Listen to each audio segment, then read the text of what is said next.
But let's talk about King Charles's visit to United States.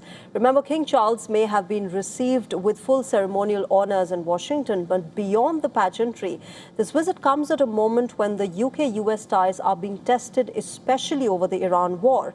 So will this royal visit help bridge the political divide? We get you more in this report.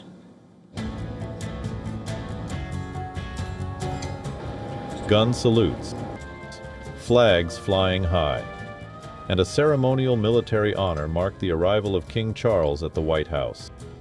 A grand diplomatic unity between two longtime allies were at display in Washington when the King and the Queen were received by President Trump and First Lady Melania.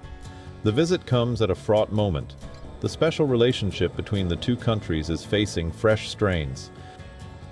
I will never let this country be dragged into a war that is not in our interests. Never! Trump has repeatedly criticized Keir Starmer over London's reluctance to back Washington's war with Iran. I'm disappointed with Carolina. When Britain refused to allow U.S. troops access to its bases, Trump, in an interview with Fox News, responded bluntly saying, "This is not Winston Churchill we are dealing with." Cut to yesterday, King Charles delivered a light-hearted yet sharp-witted history lesson at the White House dinner. The British monarch playfully roasted Trump.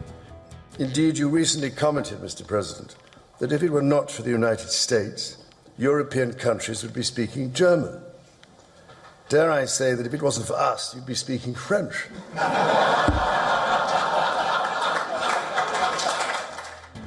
He made further jokes at Trump's expense, saying he could not help noticing the readjustments to the White House East Wing, which Trump demolished to build a giant $400 million ballroom. King Charles also addresses the Congress, the first British monarch to do so since 1991. During his address, he called Congress a citadel of democracy and reminded lawmakers of their shared roots in the rule of law.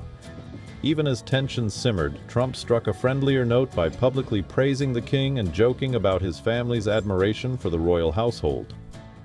My mother, I just see it so clearly.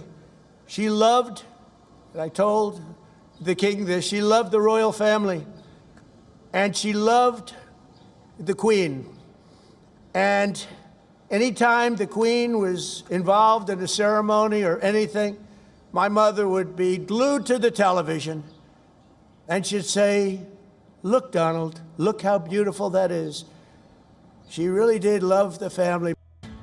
The UK and US have weathered revolutions, wars, and global shifts. The two counties forged one of the most consequential alliances in modern history. Now, as differences over Iran and global policy widen, King Charles's visit is a reminder that even the strongest ties require constant repair. The question is, can royal diplomacy reset what politics has strained?